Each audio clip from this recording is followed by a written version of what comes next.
Halo Genbiers, welcome to Genbi Podcast yang merupakan program kerja dari Deputi Multimedia Management Genbi Komisariat Universitas Hasanuddin. Nah, pada kesempatan kali ini Adlan tentunya gak bakalan sendirian karena Adlan bakalan ditemani oleh bintang tamu hebat yang tentunya berasal dari latar belakang yang berbeda-beda. Nah, pada kesempatan kali ini pada Genbi Podcast episode 2 kita sudah kedatangan dari Genbi yang juga merupakan seorang mahasiswa. Perlu diketahui bahwa ia juga merupakan seorang mahasiswa berprestasi Universitas Hasanuddin tahun 2024, juga kemarin sempat mengikuti dan menjadi delegasi dari Clash of Champions by Ruangguru. Oke, tanpa berlama-lama lagi, please welcome Kak Ibnu. Oke, Kak Ibnu, boleh tahu sedikit Kak kesibukannya dan kabarnya hari ini bagaimana Kak? Halo, dan tentunya sebelumnya terima kasih banget kepada Genbi dari Komisariat Unhas sudah menginvite saya dalam podcast kali ini. Halo semuanya, perkenalkan saya Ibnu Gimnastiar, mahasiswa prestasi utama Unhas 2024. Nah, kalau kabarnya sendiri baik banget nih. Kalau Adlan gimana? Oke, alhamdulillah, dari hostnya juga baik, alhamdulillah. Oke, jadi Kak sekarang kesibukannya apa nih Kak?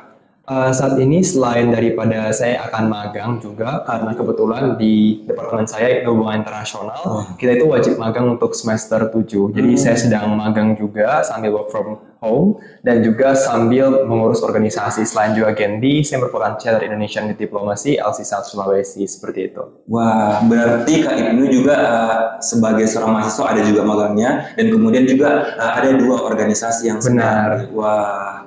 Oke, sekarang kalau Kak Ibnu sendiri itu kemarin kan sempat ikut Clash of Champions by Ruangguru yang sedang hype-hype-nya nih di kalangan generasi muda. Nah, Kak Ibnu mungkin boleh sharing sedikit tentang mulai dari daftarnya, mulai dari pengalamannya selama menjadi delegasinya Unhas, dan lain sebagainya. Boleh ceritakan Kak? Oke teman-teman, jadi untuk informasi, saya merupakan satunya delegasi Unhas di Clash of Champions by Ruangguru. Nah, kalau ditanya gimana sih awal mula saya menjadi partisipan podcast dari COC itu sendiri, adalah yang pertama, pihak Ruangguru itu membuka sebuah talent scouting. Yang mereka membuat internal talent scouting yang mencari berbagai mahasiswa dari berbagai jurusan dan juga latar belakang untuk mengikuti Clash of Champions. Nah, awalnya itu mereka melakukan talent scouting secara tertutup, di mana terdapat 700-an mahasiswa yang diseleksi. Dari misalnya seleksi numerik, seleksi interview, sampai seleksi prestasi.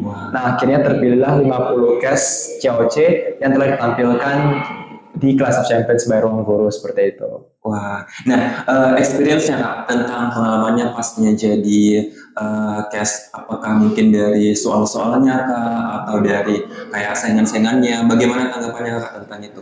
Oke, jujur awalnya nggak ada ekspektasi yang kompleks mengenai bagaimana perjalanan kompetisinya. Namun dari awal sudah diberikan seperti macamnya disclaimer dari Ruangguru bahwa ini adalah sebuah reality show, di mana pastinya akan ada entertainment side dan juga exposure yang luar biasa didapatkan oleh para cast dari Clash of Champions. Nah, tentu pengalaman itu sangat berharga bagi saya. Kenapa? Karena bisa bertemu 49 mahasiswa hebat lainnya, membuka banyak koneksi, dan juga pastinya mendapatkan exposure yang bisa digunakan untuk aktivitas lainnya sebagai mahasiswa.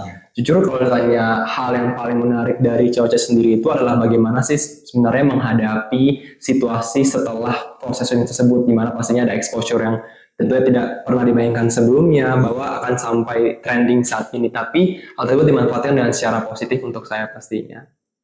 Oke, itu tadi guys keseruannya Kak Ibnu dan juga pengalaman-pengalamannya yang memang kayaknya menguji mental nih Kak. Oke, sekarang kita pindah sedikit tentang kegiatan-kegiatannya Kakak selama sebagai mahasiswa. Nah, bagaimana Kak tentang caranya Kak Ibnu nih mendapatkan passion atau minat khususnya yang kemudian membantu Kakak meraih prestasi? Karena kan tentunya sangat banyak sekali bidang-bidang lomba atau prestasi, dan bagaimana Kakak menemukan sampai di titik ini begitu Kak? Oke, sebenarnya dari bagaimana saya sebagai seorang individu mengeksplorasi minat dan bakat saya tentunya, saya teringat bahwa ketika saya lulus SMA, saya komitmen nih untuk nantinya ketika saya kuliah, saya akan aktif berkegiatan, berkompetisi, dan juga serius dalam akademik. Nah, oleh karena itu, sejak dari masa saya menjadi mahasiswa baru, tahun pertama, saya menggunakan tahun tersebut untuk bereksplorasi mengenai apa sebenarnya yang saya sukai, di mana saya mengikuti banyak sekali kegiatan, organisasi, dari berbagai macam penjurusan dan juga peminatan, mulai dari penulisan, public speaking, bahasa Inggris, diplomasi, dan sebagainya. Hingga akhirnya saya mengetahui mana yang saya sukai dan mana yang saya tidak sukai. Dan akhirnya di tahun kedua saya mulai fokus untuk meminati apa yang sebenarnya saya passion. Nah, sewaktu itu ketika saya telah mengikuti berbagai macam organisasi, saya merasa bahwa saya cocok banget nih di bagian diplomasi. Oleh karena itu, saya aktif di UKM Unhas MUN, Unhas Model Nations. Oleh karena itu, sejak awalnya menjadi staff di Unhas MUN sampai di tahun kedua, saya terpilih menjadi sekretari jenderal atau presiden dari Unhas MUN, UKM Unhas MUN, dan akhirnya mengikuti berbagai macam kompetisi MUN seperti itu. Oke Kak, kalau boleh ditotal nih prestasi-prestasinya Kak Ibnu semenjak jadi mahasiswa Unhas itu kira-kira sudah berapa Kak? Estimasi atau mungkin angka pastinya boleh? Sebenarnya saya belum pernah menghitung secara pasti nih kayak ditambah organisasi, prestasi lomba, ataupun kepanitiaan dan lain sebagainya. Cuman kalau boleh dihitung sudah lebih dari 50 sebenarnya.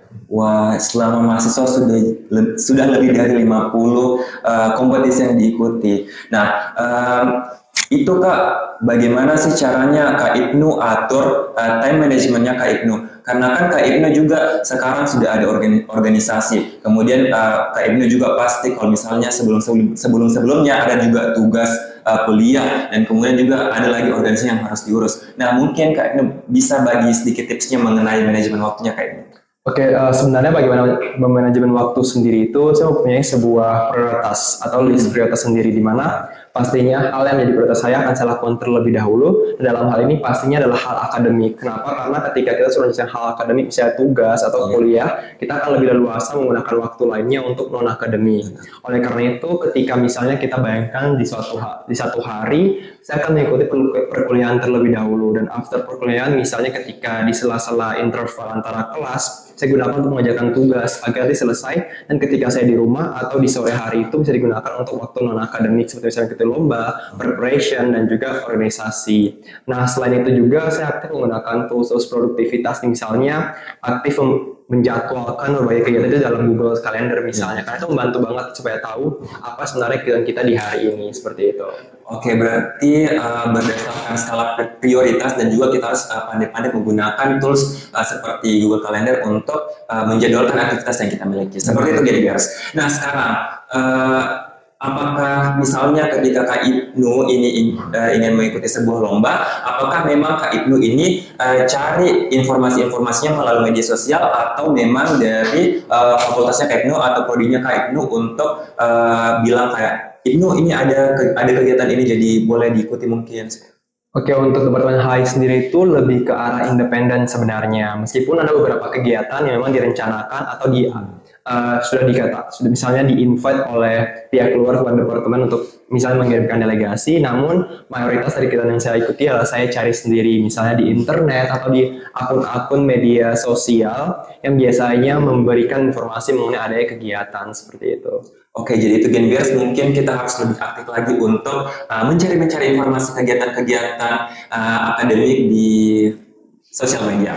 Nah, kemudian bagaimana Kak dukungan dari mulai dari keluarga, dukungan dari fakultas mungkin, dukungan dari universitas tentang kegiatan-kegiatan yang Kakak ikuti? Karena tentunya kalau misalnya sudah mulai mengganggu kuliah, dan juga ada mungkin beberapa dosen yang tidak setuju kalau misalnya terlalu sering keluar.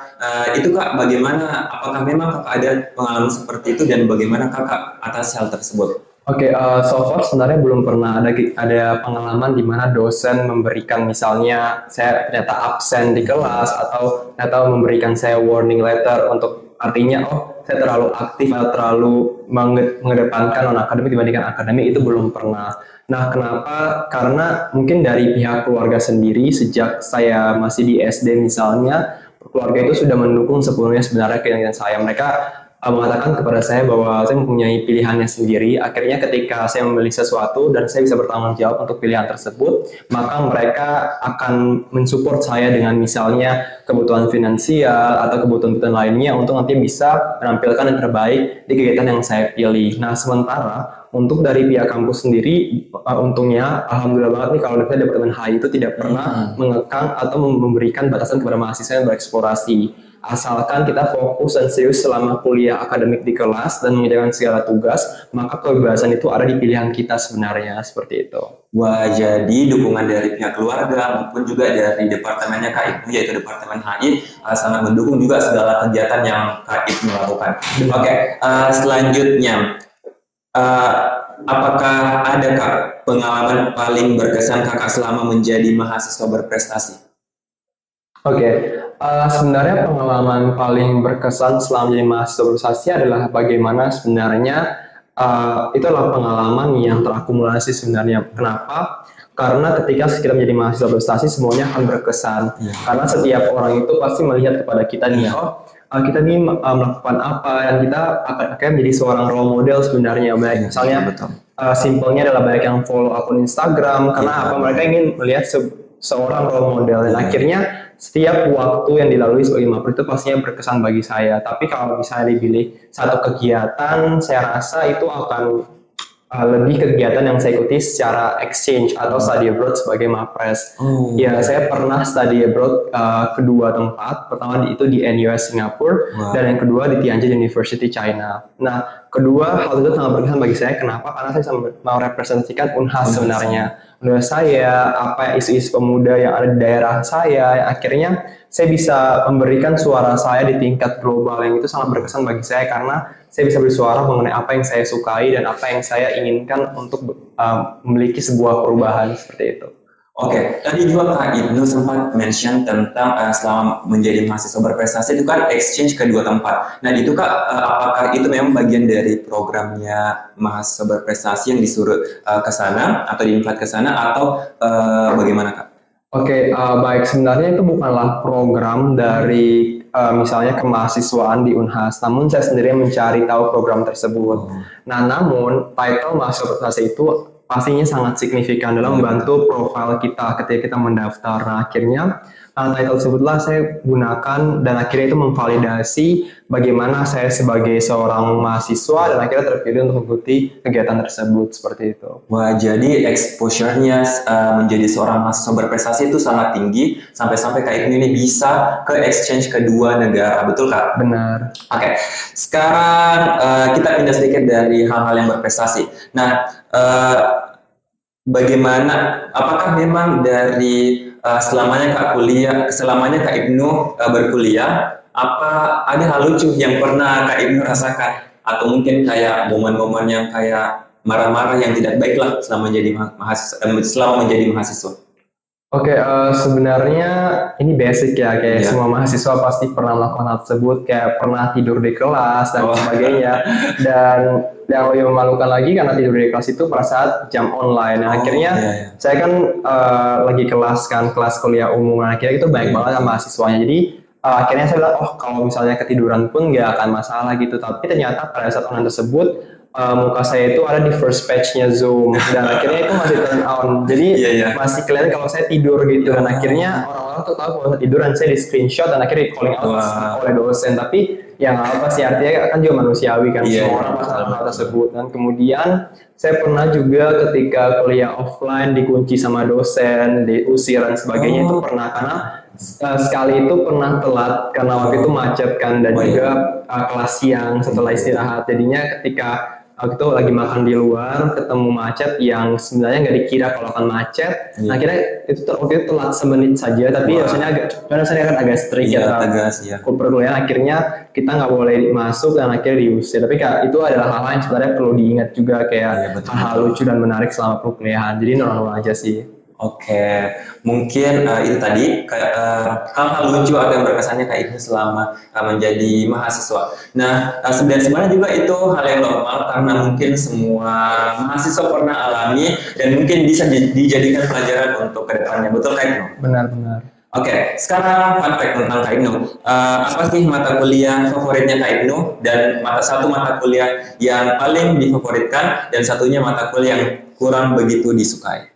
Oke, jujur banget nih karena saya sendiri kan sangat passionate mengenai hubungan internasional dan diplomasi. Akhirnya banyak banget nih yang saya sukai sebenarnya. Misalnya kayak saya suka itu tentang dinamika hak asasi manusia, terorisme dan kawan internasional dan lain sebagainya. Cuman mungkin yang paling mendasari atau yang paling sangat saya ingat sebagai seorang mahasiswa adalah pengantar ilmu hubungan internasional. Kenapa? Karena saya masih maba nih, masih belum tahu tentang HI itu apa dan sebagainya. Kalian waktu itu saya ingat bahwa dosen saya memberikan saya buku gitu di pengantar ilmu internasional. Akhirnya buku itulah menjadi sebuah fondasi keilmuan saya sebagai mahasiswa hubungan internasional yang saya sangat sukai dan saya akan baca ulang dan terus menerus seperti itu.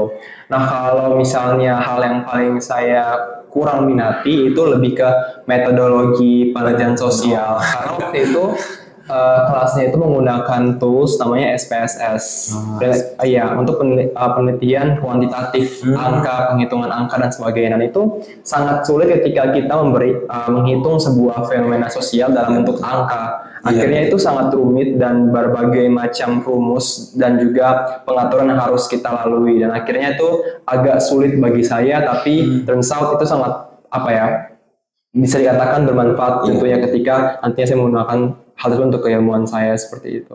Oke, karena kan juga kalau terkait fenomena sosial kan lebih banyak kayak kualitatif kan. Iya, dan saya juga baru tahu dari kamu kalau misalnya ada juga metodologi dari kuantitatifnya, Kak. Benar, bisa. Oke, sekarang kita pindah ke sesi kegiatannya Kak Ibnu sebagai seorang Genbi. Nah, pertama Kak, menurut Kakak susah sih Kak menjadi seorang Genbi itu? Sebenarnya kalau dibilang susah atau enggaknya itu subjektif ya dari setiap orang bagaimana. Kalau saya pribadi itu menurut saya kalau dikatakan sebagai sebuah skala 1 sampai 10, susahnya itu 5/10 lah. Ya. Oke. Nah, kan sebelum menjadi Genbi itu kita kan ada seleksi. Nah, boleh ditahu Kak bagaimana seleksi yang Kakak lalui sebelum menjadi Genbi sampai akhirnya menjadi Genbi? Oke, ada dua seleksi jadi sebagai seorang Genbi. Yang pertama itu adalah seleksi administrasi dan juga kedua seleksi interview. Nah, pada saat saya melakukan seleksi administrasi, misalnya kan di sini saya menggunakan jalur unggulan di Unhas. Jadi akhirnya kita perlu untuk memiliki sertifikat TOEFL, menulis career plan dan juga surat motivasi dan lain sebagainya. Nah, sebenarnya saya udah punya TOEFL sebelumnya, jadi saya tidak melakukan TOEFL kembali pada saat itu dan alhamdulillah juga cukup skornya. Nah, namun untuk career plan dan juga short motivation letter itu agak sulit. Kenapa? Karena saya nggak diberikan sama sekali kayak struktur kan. Mereka tuh bilang kalau struktur adalah bebas. Jadi akhirnya saya perlu untuk gimana nih menulisnya yang mereka sukai nih panitia dari pemilihan Genbi. Akhirnya saya mereach out salah satu cutting atau senior juga untuk berdiskusi dan juga berkonsultasi gimana bagusnya. Akhirnya setelah saya menulis strukturnya sesuai dengan apa yang dia katakan kepada saya, akhirnya saya terpilih menjadi salah satu peserta interview. Nah, sebenarnya waktu interview itu agak sulit bagi saya. Kenapa? Karena waktu itu sedang seleksi Mapres. Jadi kebetulan sangat pack jadwalnya dan juga saya sedang menulis waktu itu gagasan kreatif. Akhirnya ada distraksi yang mana saya nggak bisa untuk riset secara maksimal. Misalnya nih, kalau lucunya adalah ketika saya ditanya siapa direktur Bank Indonesia, saya tiba-tiba kayak blank out. Tiba-tiba siapa nih? Akhirnya saya jujur aja kan ke interviewernya kayak, maaf Mbak, saya nggak tahu untuk saat ini, tapi akan saya cari informasinya setelahnya. Nah, itu yang saya katakan ke interviewernya, dan juga alhamdulillah saya juga bisa melakukan yang terbaik di tangan lainnya, misalnya kayak program kerja, deputi mana yang ingin kamu masuki, dan apa motivasi kamu itu bisa saya dengan baik. Nah, akhirnya saya terpilih sebagai salah satu awardee beasiswa Bank Indonesia di jalur unggulan Unhas seperti itu. Oke, itulah tadi. Bagaimana, apakah memang untuk menjadi penerima beasiswa Bank Indonesia yang jalur unggulan dan juga menjadi bagian dari Genbi, apakah memang masuk dari plan list Kak Ibnu atau tidak Kak? Bagaimana? Benar, sebenarnya udah masuk dari plan list saya sebagai mahasiswa baru sebenarnya waktu maba. Cuman tahun lalu kan sebenarnya saya bisa daftar Genbi ya. Sayangnya waktu itu saya lagi terikat sama komitmen di organisasi lain yang mana tidak memperbolehkan untuk mendapatkan beasiswa juga. Akhirnya saya menunggu sampai selesai komitmennya dan akhirnya mendaftar Genbi di tahun ini seperti itu. Oke. Berikutnya Kak, apa saja yang misalnya perlu dipersiapkan Kak sebelum mendaftar beasiswanya Bank Indonesia, apalagi yang jalur unggulan Kak? Sebenarnya untuk jalur unggulan sendiri yang juga pastinya di jalur reguler itu satu adalah profile atau CV kalian. Karena pastinya mereka mencari mahasiswa-mahasiswi terbaik di 3 universitas di Kota Makassar, dan akhirnya mereka butuh nih mahasiswa yang aktif berorganisasi, berkompetisi, dan juga pastinya memiliki IPK atau track record di akademik yang baik pula. Nah, kalau saya pribadi sih ingin mengatakan kalau tidak perlu untuk artinya sangat banyak atau sangat luar biasa, namun kalian bisa menceritakan sebuah pengalaman yang berkesan dan juga berdampak bagi masyarakat itu sudah cukup. Jadi interviewer atau mereka yang menilai kita itu tahu tentang kita sangat berkomitmen di dalam bidang kita sebagai seorang mahasiswa. Seperti misalnya kalau di sini saya sebagai mahasiswa FISIP, hubungan internasional, menjelaskan tentang storytelling saya mengenai diplomasi dan sebagainya, itulah yang saya lakukan. Jadi fokus kepada diri kalian sebenarnya. Oke, itu tadi tipsnya dari Kak Ibnu sebelum mengikuti beasiswa Bank Indonesia. Dan mungkin harus kita tingkatkan profilnya kita sebagai mahasiswa di Kak, supaya nanti ketika di interview atau dilirik nih profilnya oleh Bank Indonesia atau interviewer itu sendiri, kita punya value di matanya mereka. Oke, next question Kak Ibnu. Bisa Kakak bagikan sedikit mengenai pengalaman atau pertanyaan yang muncul ketika masuk dalam sesi wawancaranya penerima beasiswa Bank Indonesia? Oke, selain dari yang saya sebutkan tadi yang mengenai siapa direktur Bank Indonesia dan lain sebagainya, pertanyaan mengenai interview beasiswa Bank Indonesia ini sebenarnya seputar daripada Genbi, Bank Indonesia, serta pengalaman yang kita pernah lakukan sebagai seorang mahasiswa. Nah, soal itu saya ingat tentang interviewernya menanyakan kepada saya kalau misalnya apa yang kamu tahu tentang Bank Indonesia, apa relasi daripada Bank Indonesia sebagai bank sentral dengan jurusan kamu sebagai mahasiswa hubungan internasional, serta juga interviewer menanyakan kepada saya mengenai apa itu Genbi, 3 pilar Genbi, dan lain sebagainya, dan juga deputi-deputi yang ada di Genbi, yang mana misalnya dia menanyakan tentang apa yang kamu mau masukin nantinya, apa yang kamu akan lakukan nanti sebagai seorang staff, dan lain sebagainya. Juga dia ingin menggali lebih tentang dirimu, tentang bagaimana apa yang kamu lakukan sebagai seorang mahasiswa,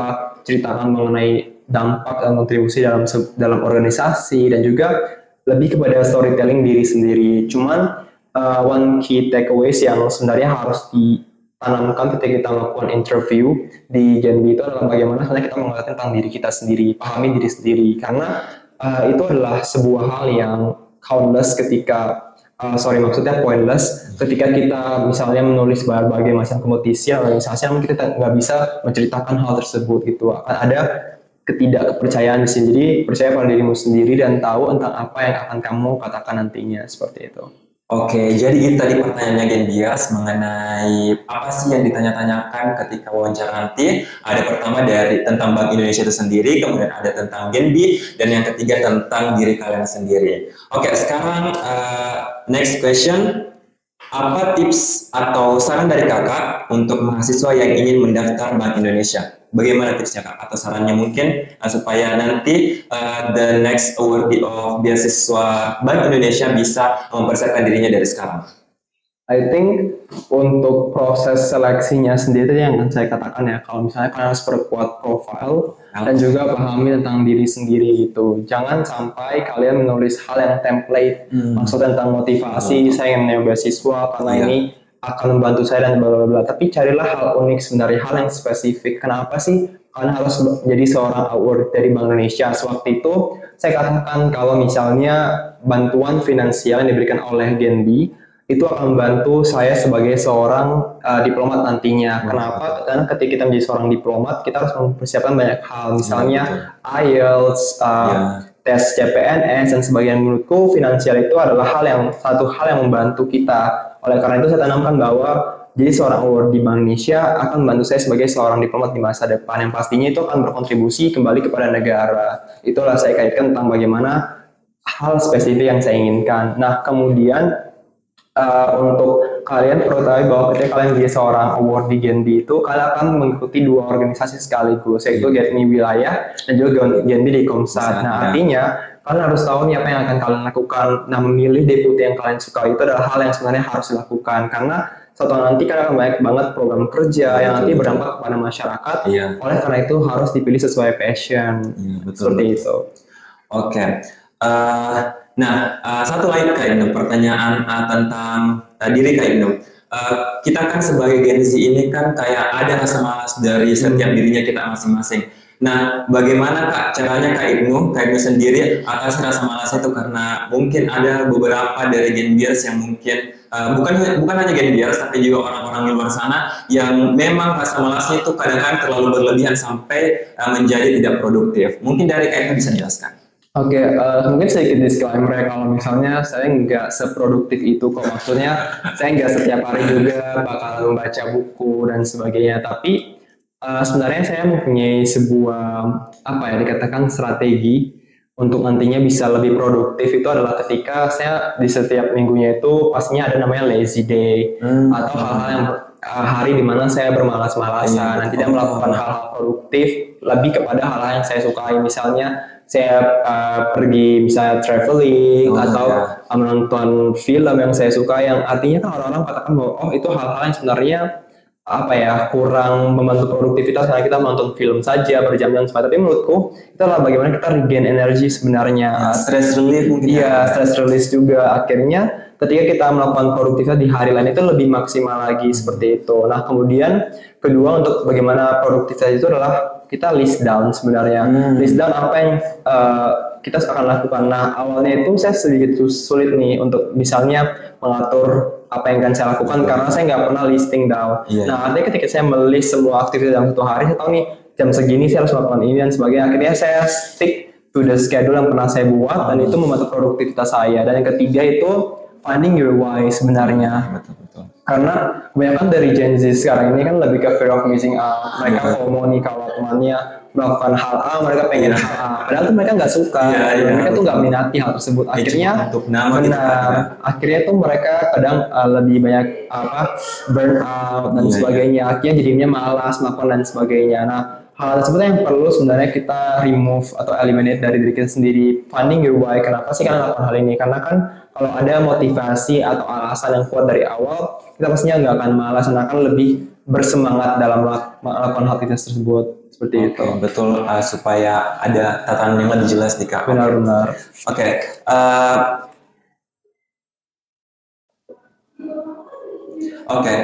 Sebagai closing statement pada Genbi Podcast kali ini, saya ingin minta nasihat atau tips sederhana untuk Genbiers yang ada di luar sana, juga mahasiswa yang ada di luar sana, yang boleh Kak Ibnu bagikan kepada mahasiswa lain yang sedang berjuang dalam perjalanan pendidikan mereka, Kak. Berarti untuk para Genbiers dan juga mahasiswa-mahasiswi di Kota Makassar dan juga pastinya di seluruh Indonesia, pesan saya itu satu sih sebenarnya, adalah tahu sebenarnya apa yang kamu inginkan sebagai seorang mahasiswa. Knowing kalau misalnya kamu punya planning yang terintegrasi dan juga komprehensif, karena dengan planning yang baik itu kita bisa mengetahui apa yang sebenarnya kita akan lakukan di misalnya tahun pertama, tahun kedua, tahun ketiga, tahun keempat, seperti itu. Karena sejak saya mahasiswa baru, saya sudah memplanningkan sebenarnya di tahun ini saya akan kesini, dan saya akan melakukan ini dan sebagainya. Nah, bagaimana sebenarnya kita memplanning itu adalah kita bermimpi sih sebenarnya dari awal. Mimpi kita itu sebenarnya apa? Ketika kita misalnya saya ingin jadi seorang diplomat, harus ada pengalaman yang related to diplomasi. Itu yang akan saya lakukan. Misalnya tahun pertama saya melakukan organisasi, tahun kedua berkompetisi, tahun ketiga magang, dan tahun keempat itu fokus ke skripsi. Itu adalah beberapa yang sebenarnya secara general, tapi itu membantu kita sebenarnya untuk knowing what we want dan juga achieving what we want sebenarnya. Jadi sebenarnya pahami diri kalian sendiri dan juga ingat bahwa sebenarnya banyak hal mungkin di luar dari kendali kita. Misalnya kita mengalami kegagalan dan sebagainya, tapi knowing that rejection is merely redirection. Jadi kalau misalnya kemarin saya sempat gagal study abroad berapa kali misalnya, tapi sekarang saya bisa study abroad, itu kenapa? Karena saya tahu bahwa this is the right time for me untuk going to foreign countries, karena waktu itu bisa digunakan oleh kegiatan lain yang lebih maksimal untuk memperkuat profil saya. Jadi remember those things sebenarnya. Oke, itulah tadi nasihat atau tips-tips dari Kak Ibnu yang sebenarnya cukup pahami diri kita saja sebagai seseorang, dan juga kita perlu buat plan list supaya nanti ketika jadi mahasiswa kita sudah tahu nih pattern yang harus kita lalui untuk achieve what we want. Betul Kak Ibnu? Nah, itulah tadi keseruan kita bersama salah satu bintang tamu yang merupakan mahasiswa dan juga Genbi berprestasi. Nah, mungkin itu saja keseruan Genbi Podcast kali ini, dan see you on the next video of Genbi Podcast. Bye-bye!